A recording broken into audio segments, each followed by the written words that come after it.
Local 4 News starts now with a breaking news alert. That breaking news coming from Detroit's east side, not far from downtown. That's where 2 people are dead, another critically injured after a gunman pulled up and opened fire on a car that had 4 people inside. Topping our news at 5, it happened just a little before 2 o'clock this afternoon on Larned near Orleans. Let's get over to Tim Pamplin. He's there live at the scene, which is still very active. Tim, what can you tell us now? Yeah, Kim, it is very active indeed. The morgue has just shown up. Family are getting quite upset with the police. They want to get down to see their dead relatives, but the body's now being loaded into the morgue. We're going to stay a distance back here. 2 people dead after a drive-by shooting near downtown Detroit. Take a listen. Shrieks of anguish along East Learned as a family finds their loved one was one that was killed inside this Ford Edge along Learned Street this afternoon. Inside that vehicle, 4 men, 2 pronounced dead at the scene, 1 taken to the hospital in critical condition. The 4th escaped injury and is talking to police. A vehicle, black SUV, we believe, a Jeep Cherokee pulls up next to him, shoots into the vehicle, striking 3 of the 4 passengers inside. Now here's some video of the one occupant uninjured. Police taking him into protective custody, taking him downtown to be questioned. The police chief is urging for the community's help. You know, we need the community's help to bring an end to this tragedy. It looks like we've got family members showing up now, so just horrible. And you know, we've got to do something about this violence. It has been an awfully bloody summer so far in the city of Detroit. To recap, police searching for a black-colored SUV, possibly a Jeep, wanted in connection with this double fatal shooting just east of downtown Detroit. Community member Juanita King just can't get her head around all this violence. We need help because something is wrong. I thought the pandemic would slow us down, but unfortunately, the world is still going in a rage. Unfortunately, Juanita is correct. This is, again, East Learned completely shut down, heading out of town. If you head to the east side down Learned, take a detour. But again, police starting their investigation now after 2 men shot and killed, 1 clinging to life after a drive-by shooting on the Near East Side. Back to you guys in the studio.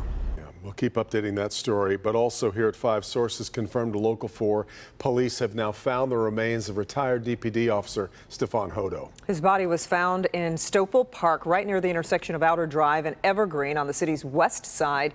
Sean Lay is live at the park tonight. Sean, he'd been missing for nearly 2 weeks. And just from right around the corner, his house is right down the street. Very active scene, let me show you, pushing right past the playscape here at Stopel Park number 1. You see the police tape and you see the evidence truck there from MSP. Right in that very small wooded area is where this discovery was made. In fact, I'm told it was very good police work. An officer knew this was the area where this retired officer's phone last sent a ping. He came back around here today to have another look and made the discovery. Sky 4 over Stopel Park, where sources confirmed to Local 4 tonight that the body of retired Detroit police officer Stefan Hodo was discovered today in this small wooded area. This is the area of Outer Drive and Auburn Street, just blocks from the retired officer's home on the city's west side. In fact, this woman is with the Neighborhood Watch Group and checked this location just this morning, looking for any signs of the missing retired officer. I just prayed for his family this morning and boom, you know, they find his body and this close. This mystery unfolded June 30th when Hodo's neighbor was caught on camera firing a gun that belongs to Hodo into a home on Ferguson, allegedly caught with Hodo's guns and driving Hodo's black Lexus sedan. Monday, Hodo's family and former DPD partners making an emotional plea to find him. We love him and we miss him. We know tonight that the retired officer's cell phone last sent out a signal in this very area. And on a hunch, an officer checked this wooded area again today. We're going to let the medical examiner do their evaluation to see if we can identify the body that we found. Sadly, a lot of things are pointing to that may in fact be our retired police officer. Very tragic week for the Detroit Police Department. Keep us in your prayers. Back here live on Detroit's west side, the police chief there, James White, making those comments just a short time ago. I'm told once officers made the discovery, they backed off of that wooded area to let evidence technicians go in. They did not want to disturb a thing and could not see whether or not the cause of death was a gunshot wound, blunt force trauma, or even suicide being investigated, all under investigation at this point. We're live on the west side tonight. Sean Lay, Local 4, back to you. Okay, Sean, thanks.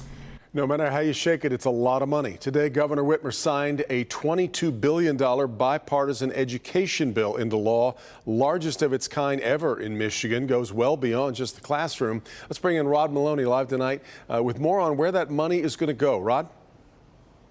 Well, Devin, you know that the governor has always wanted to spend this kind of money on education, and she gets to do that now. She and the legislature are going to spend the first $5 billion on colleges, but the rest goes to the rest of the educational system.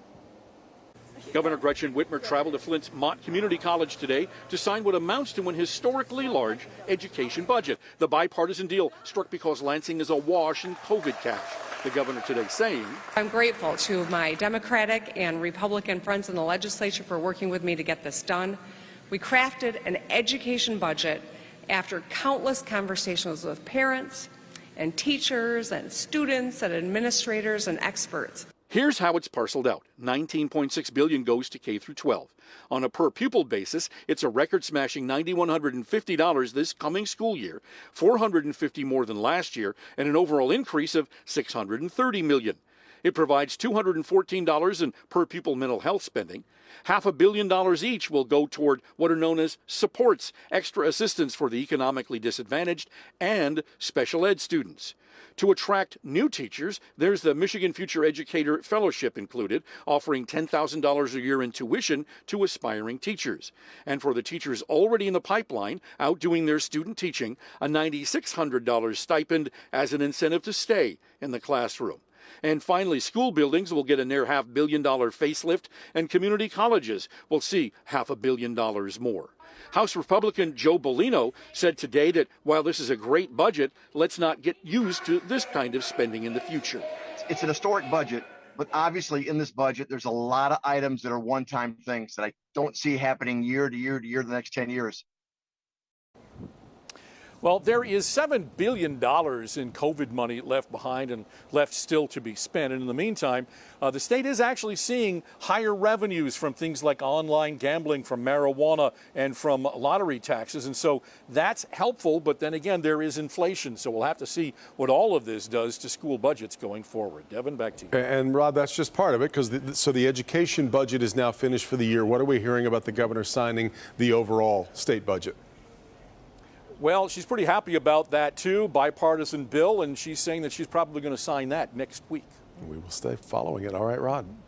Other news tonight, a man is sentenced in a murder of a well-known salon owner. Yeah, Jimmy Pickett was sentenced to 45 to 60 years in prison on second-degree murder charges.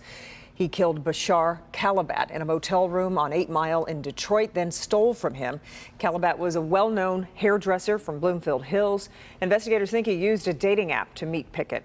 Prosecutors say this case highlights the danger facing members of the LGBTQ community. The former president of the Madison Heights School Board is facing bribery charges. The Department of Justice says Albert Morrison was paid more than $560,000 in bribes from the school district's contractor, John David. Investigators say in exchange, Morrison gave David school contracts worth more than $3 million. Morrison is accused of lying to the school board when questioned about it and not paying taxes on the money. Both men are facing charges.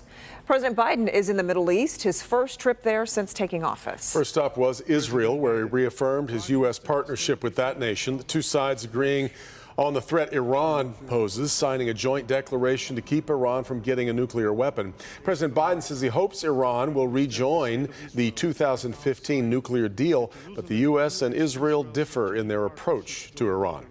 I continue to believe that diplomacy is the best way to achieve this outcome. Words will not stop them, Mr. President. Diplomacy will not stop them.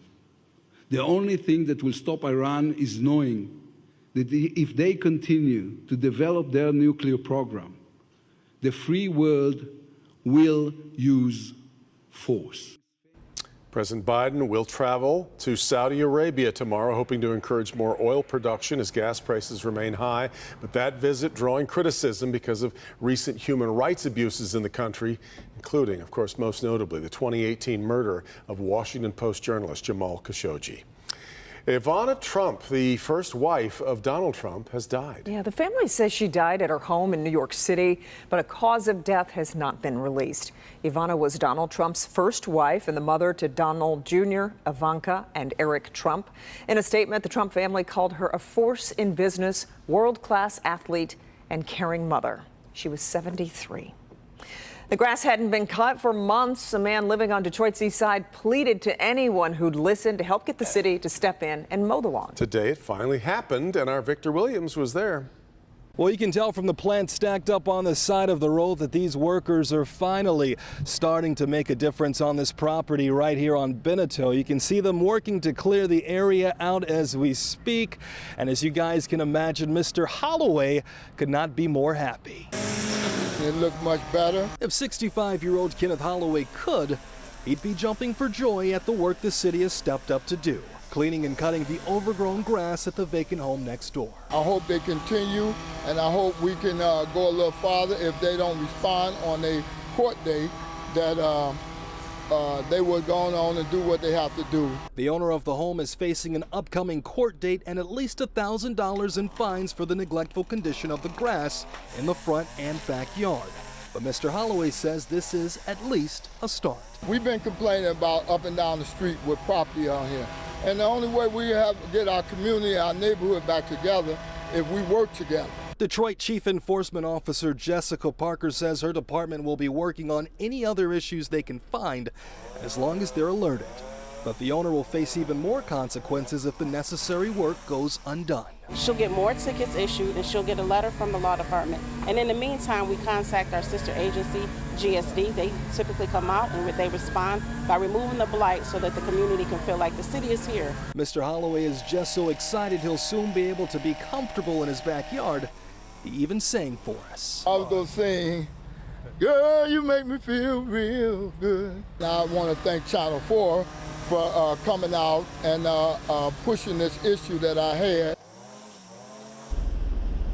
And we're pretty happy for Mr. Holloway ourselves. And if anyone out there is facing a similar situation, they can contact the city, because remember, if they have no idea that this is going on, they can't help. So that number is going to be 313-628-2451. We'll give it out once more, 313-628-2451. Victor Williams, Local 4. With a song in his heart. Beautiful voice. Yeah.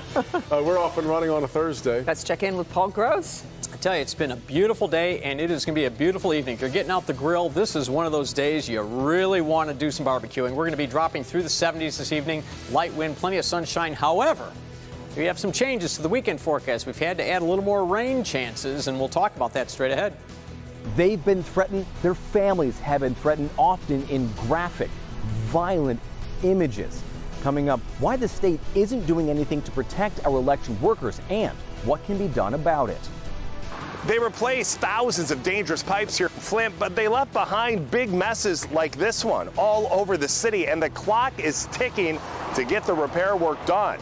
I'm Hank Winchester. Help me, Hank. We are live in Flint tonight.